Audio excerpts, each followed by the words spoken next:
Sunday, 27th of June, 2010. 11:30 p.m.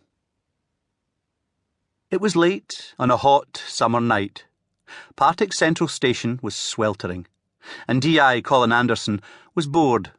Not tired, just bored. There was a pile of paperwork waiting for his attention, but he couldn't concentrate on it. He really wanted a case he could get his teeth into, but all he had was the suspicious death of one William Stuart Biggert in a fire in the very early hours of the 21st of June. And that case had visited every other desk in Partick Central before landing on his. The Forensic Fire Investigation Unit were due to deliver a report first thing in the morning, after which he might have something of evidential value, but he knew his heart wasn't in it. The top brass would be better off putting their money towards Locust, the new organised crime initiative, rather than looking into the death of pond life such as Biggert, whose only evolution had been from a dealer in dodgy DVDs to a dealer in dodgy heroin. He knew it was frustration. He should be a DCI by now. He had completed his required competency portfolio for promotion twice over. By right, the next DCI post that came free would be his. But the current DCI, Niven McKellar, was making it difficult for him to shine. The Biggert case was not going to be a career maker. He glanced over the room, noting the quiet chit-chat of phone calls, the odd conscientious cop typing at a computer, everyone catching up while they had a minute's peace, going through the door-to-door statements from the night of the fire. It was known to everyone that Biggert was dealing, and dealers, by definition, had connections, but nobody wanted to talk. Anderson couldn't blame them. DS David Lambie was sweating just as much as Anderson.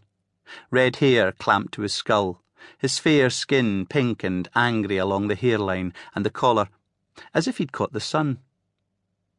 He had been on the phone to every takeaway within 300 yards of Anniesland train station, which put them in close proximity to the scene of the fire at the Apollo Flats. Lambie's voice showed he had little hope of getting any kind of lead at Susie's palace, and was making notes in a suitably relaxed manner.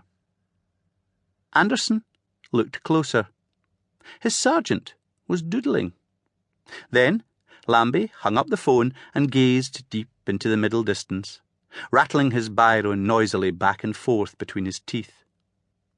Anderson coughed loudly to bring his sergeant back to earth, knowing that Lambie was thinking about his wedding to the lovely Jennifer again.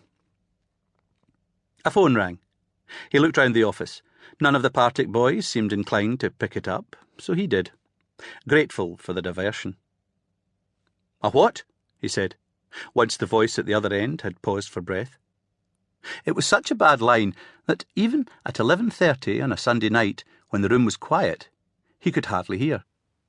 "Can you repeat that?" He caught Lambie's eye, made a dip of the head towards the door. "Yes, we're about 2 minutes from it. We might get there first." "No, we don't mind." "Yes, we're on our way." DS Lambie had already grabbed his jacket from the back of his chair. "Where are we heading off to?" he asked, as they rattled down the stairs. "Down to the river. There's an incident just this side of Anderson Quay. Seems some drunken reveller aboard the Waverleys reported somebody in the water." "If it's somebody in the river, shouldn't the Marine Police unit deal with it?" puffed Lambie, following Anderson out and across the car park. The air was still hot and heavy, the darkness of the summer night unconvincing. "Disbanded, pretty much. It's just an anti-terrorism strategy now, a response to 9/11. If you fall in and are drowning, you only get an old guy in a rowing boat. But this guy is holding on to a ladder. Why doesn't he climb up it then? Knackered? Pissed? Drugged? Anyway, those ladders are all covered in slime and weed. Bloody slippy.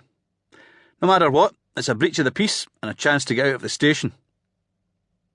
4 minutes later, Lambie pulled up on the harbour terrace.